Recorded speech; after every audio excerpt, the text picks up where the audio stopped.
Happy October! We are officially into the fall season, so in this tutorial, we're going to paint the simple and easy acorn and leaf illustration using a mix of wet on wet and wet on dry watercolor techniques. I'll share the whole process with you step by step, so let's get started. All of the supplies I use throughout this tutorial will be linked below in the description box, so be sure to check that out if you're curious what paint, paper, and brushes I use. Also, you will see some faint pencil marks on my paper here. I did do a super loose sketch just so that I'll stay on track in the middle of my paper, but this is not a project that requires any detailed sketching or anything, and I will walk you through it as we go, so don't worry too much about drawing anything before we start. As you saw in the intro, we're going to have two acorns in this piece. One will be facing the bottom left of our sheet of paper and the other will be facing the middle right. And I'm going to be working on both acorns at the same time, but we're only going to start with the bottom U shape of each acorn. So each acorn has kind of two parts to it. At least the way I paint them is in two parts. So the bottom is just the simple U shape, and that's what we're going to start with on both acorns. And all we're going to do is place a thin layer of water across that U shape. So I'm not touching the little topper part of it yet. I'm just filling this in with a clean layer of water. And I'll also do it on the right acorn as well. Now I'm going to take my warmer brown. So the acorn's going to be two different shades of brown. The bottom section will be a light warm brown and the top will be a dark, more chocolatey brown. So I'm going to be using the Cavern color from my Art Philosophy Woodlands palette. I'll have that linked in the description. But a very similar color if you don't have that palette is yellow ochre. And if you don't have either of those colors, that's totally fine too. Any sort of light brown is perfectly fine. Now on top of that layer of water, all I'm going to do is tap in some of this light brown around the edges. What's really going to help our acorns pop off the page is having both highlights and shadows. So I don't want to fill in the entire part of the bottom acorn with color. I just want to focus that pigment around the edges. And you can see because that first layer is wet, it is blending out nicely. And I'm going to have this top left area of the acorn be the highlight. So I'm not placing any pigment there. I'm leaving that nice and clean, but I'm tapping in this pigment all around it. I'm going to grab a little bit more. And this is the wet on wet technique that I mentioned at the start of the video because that first layer is still wet and we're placing wet paint on top of it. And that's what allows us to get those beautiful bleeds of color. So let's go ahead and do the same thing on the right side acorn as well. Tapping in that color around the outer edges and leaving that center portion nice and light for the highlight. And now we can go in with our final layer for now. So this will be the darkest value. It's the same exact color I used, but it's just less watered down. And you can see that it's a nice rich color now. It's more saturated. And I'm going to focus this final layer just around the very edges. I still want to be able to see the lighter values of our brown as well. So these darker edges will just be focused on those outer lines.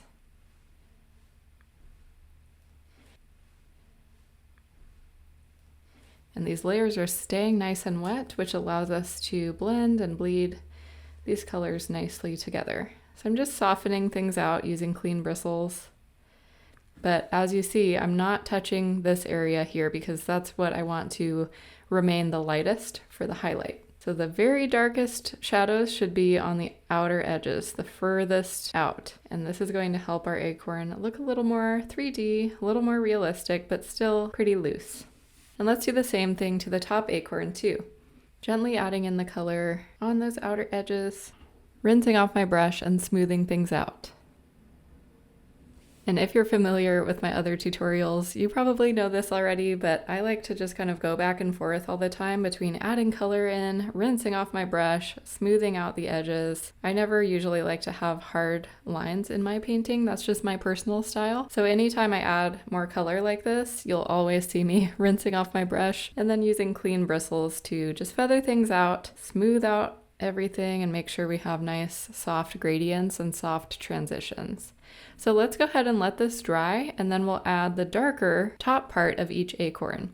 And if you want to add more layers, you totally can. And I might do that at the end, but for now I'm liking how these bottom sections are looking. So I'm going to leave it to dry and then we will work on the top part. Once the bottom parts have dried, we can start on the little acorn hats, I like to call them. So this is just kind of a rounded rectangle shape that waves over the top of it. So it'll be a little hard to see this first layer because all I'm going to do is put clean water, just like we did on the bottom part. I always just like to start with that clean water layer on illustrations like this to allow myself to get those wet on wet bleeds and not get any harsh lines. So just go ahead and place that first layer of clean water down.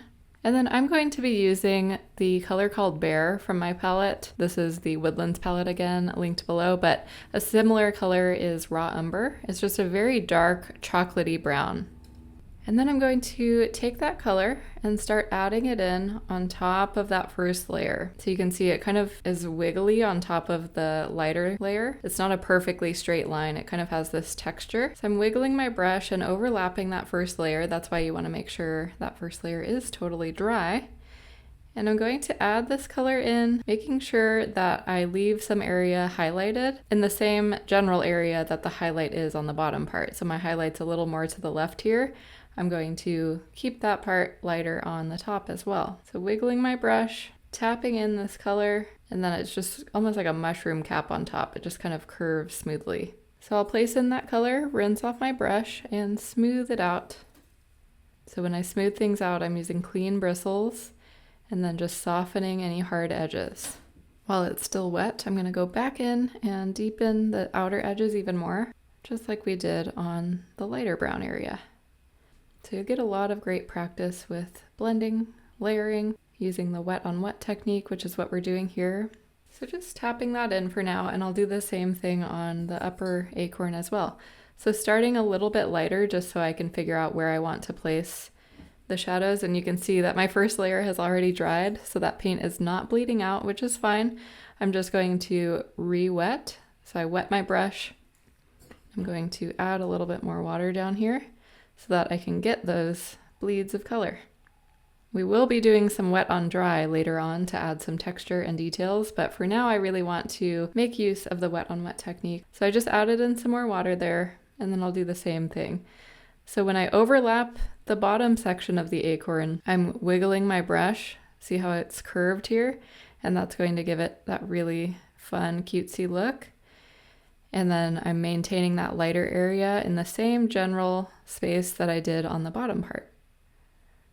I am not wanting this painting to be super detailed or super realistic, so I'm not worrying too much about shadows and highlights, but I do want to avoid the painting looking too flat or dull. And so by adding in at least a little bit of highlight and shadows, you can bring your painting to life a little bit more without having to worry too much about getting every little part right. So see how we have highlights there? That really helps that illustration pop off the page. So that is just something I like to do, just a subtle little addition to bring your paintings a little bit more vibrancy and contrast. And once you're happy with how your acorns look, we're just going to go ahead and paint in the stem for the two leaves. We're going to have two leaves here, but I want to make sure that my composition is looking good and that I have movement in it. So I'm going to take my light brown. It's the same brown that I used for the bottom part of the acorn. So all I'm doing here, as I said, is getting that shape down so that I know what the overall composition layout will be. So I'm keeping this really light because I'll probably end up painting over it with a darker shade of brown or some green to go with the leaves. But for now, I just want to make sure that general shape is in there. So I'm going to leave that as is for now. And then I'm going to go back into my dark chocolatey brown and create these little acorn toppers. So I want the top of the acorn to attach to the leaf stem with a really dark value. So I'm going back in with my dark brown, just using the tip of my brush to create a really dainty line. And that's going to attach each of these acorns to the main leaf stem. So I'm not applying a lot of pressure. I'm just using the tip of my brush.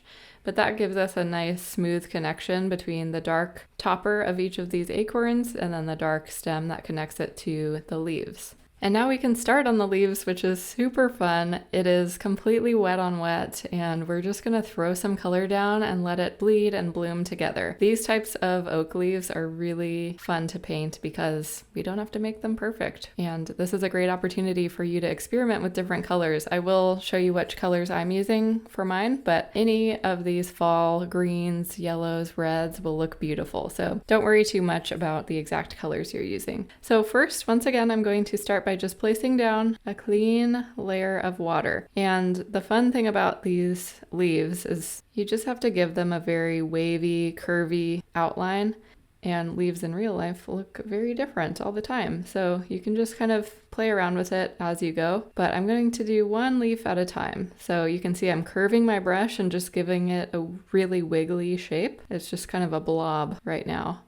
But you want to make sure that first layer is nice and even. And then I'm going to take some sap green. It's a really light, vibrant green. And I'm going to tap some of that in. See how it bleeds out? And I'm just going to place this in some random areas throughout this leaf. I don't want it to be covering the entire leaf because I want to be able to add some other colors in there as well. But I love how that green complements the brown. So I'm going to add a little bit more of that, just tapping it in and letting that initial layer do a lot of the blending work for us. Tapping that in. Just in certain areas, you can see I've left this whole portion of the leaf blank. So I'm going to go into my primary yellow and tap some of that color in as well. So I'm just kind of wiggling my brush around, giving this leaf some really funky shape and some funky color bleeds. But I am being careful on this area around the acorn because I don't want to get any brown into the leaf. If you do, it's fine. This is a loose style painting, but I want my leaves to remain nice and vibrant. So taking a little more of that primary yellow, adding in a bit of orange to make it a bit of a warmer tone, and tapping that in along this leaf. So just have fun adding in a couple colors, letting things mix and meld and blend together, and just make sure you leave a little bit of a highlighted area so you can see I'm using clean bristles to lift some color off. I don't want my leaf to be too saturated. I'm just going to create a couple highlight areas, but feel free to add a few colors to your leaf, and then we'll move on to the next one. Let's do the same thing for the second leaf, starting with a layer of clean water to establish the base and allow us to use the wet on wet technique. And this time I'm going to switch up my colors a little bit. I'm going to use some permanent orange with cadmium yellow deep to get a nice warm orangey color. I might add in some quin sienna as well because I definitely don't want my leaves to look the exact same. I want to have a good variety. So I'll still tie in some of that sap green, but I want some orange in this one, letting that color bleed and bloom on its own. And then adding in some sap green again. That's a little too dark, so I'm going to lighten that value by just adding some more water to my mixture, smoothing things out. So I'm just going back and forth at this point, tapping in more color, blending things together, making sure I'm leaving some lighter areas so that my entire leaf doesn't get too saturated. But as I said, this is a really fun time for you to experiment with different colors. I do have a whole other tutorial on my channel. I'll link it up at the top here. That is all about painting fall leaves, just like this one. And that tutorial is a little bit more detailed. So if you like where we're going with this one, but you want to add even more detail, I would recommend checking that one out next. But just taking advantage of wet on wet here, using fall colors. You can even add in some bright reds if you want. You can add in some brown to the leaf too. It's really up to you. But I'm going to go ahead and let these two leaves dry. We are going to go back in and add more detail to all of this, but let's just give it a chance to rest for a little bit and then we can finish out the illustration. Now I do want to actually darken the main leaf stem a little bit more to match the darkness that I have here on the acorn attachments. So I switched down to a size 2 round brush so I have a little more control, and I'm using my raw umber. It's actually the color Bear, but it's pretty similar to raw umber if that's what you have. And just going over this one more time, darkening that leaf stem. And that way it looks more realistic that these acorns are attached to it because it matches the same color. And I'm just going to gently tap it at the very bottom of these leaves so that the brown kind of just softly blends into the colors of the leaves. I don't want anything to look like it's just placed there randomly and not a part of this overall stem. So I want everything to look like it's all attached to the same piece. Now, since our acorns are dry, this is a great time to add some texture. So I'm going to go back to my bigger brush. It's the size 4 round brush, and since this is dry, we're going to do some wet on dry painting. Everything we've done so far, for the most part, has been wet on wet, and that's how we've generated these really beautiful blooms and soft gradients. But now I want to add some texture. Acorns are not perfectly smooth like this, so I want to load up some color on my brush. It's this caramely brown.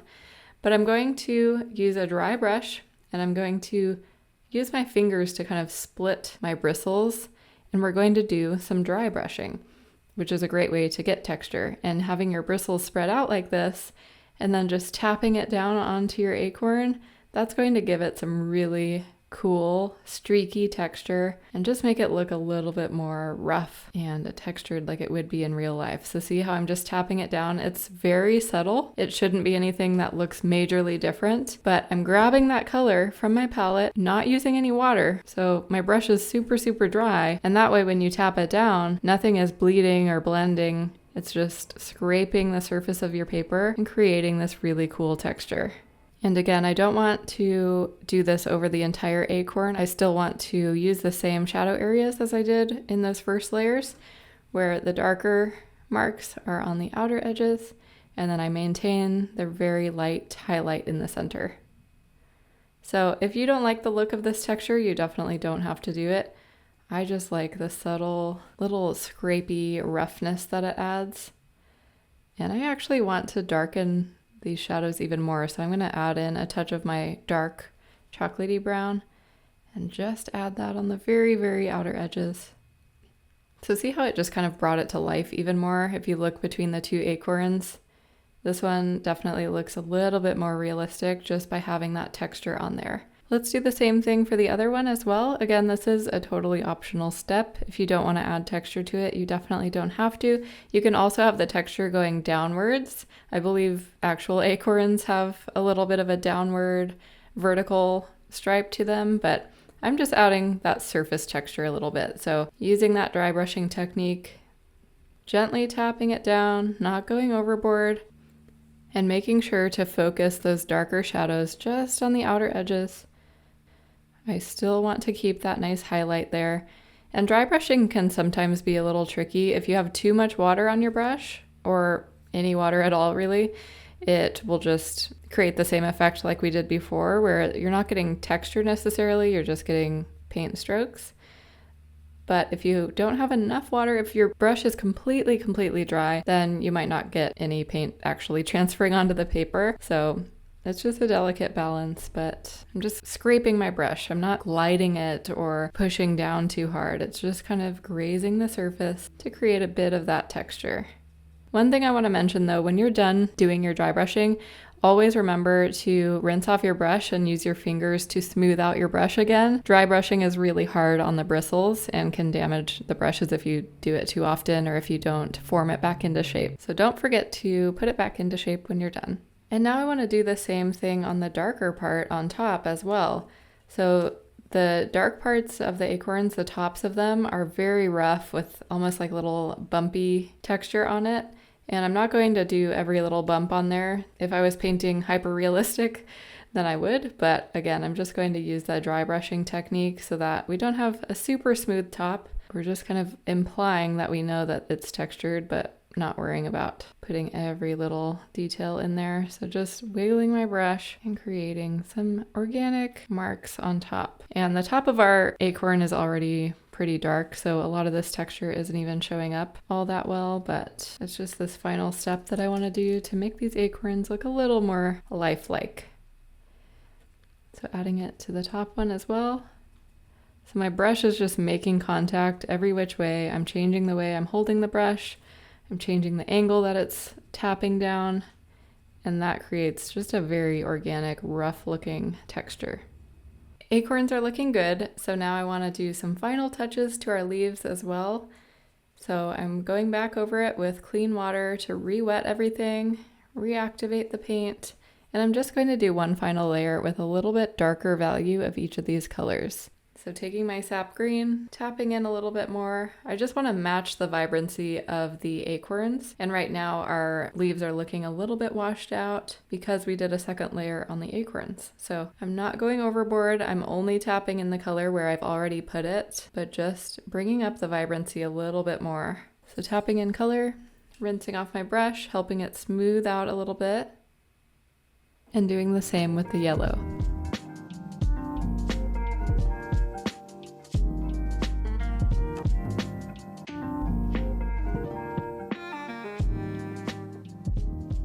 I'll do the same thing on the second leaf, adding in more vibrancy, a second layer, starting with clean water, and then tapping in that color and smoothing it out. And then we're going to let everything dry and do one final wet on dry layer for our leaves to add the little veins. So take your time, add your second layer to your leaves, make sure everything's looking good, and then we will work on that final vein of the leaves once everything is completely dry. But take your time and don't rush the process. For our final layer, I went back to my size 2 round brush so that I can have a really fine tip because I want the veins of these leaves to be super dainty and delicate. I'm going to use my sap green mixture. I might go back in and add some brown on top to match the stem of these leaves, but for now I'm just going to use sap green and I'll paint in a very delicate line. That's actually a little too dark for my liking, so I'm going to lighten that a little bit. But I'm going to paint this fine line using the tip of my brush just about to the end of this leaf, right about there. So you can see I'm not applying a whole lot of pressure. It's a very thin line, and then I'm going to paint a couple of them coming off of that center vein and into the curve of this leaf. So taking a very dainty line, pulling it out towards the edge, and doing the same thing on the other side. Pulling it out and pulling it out. That needs to be just a touch darker. And we'll do the same thing on the other side.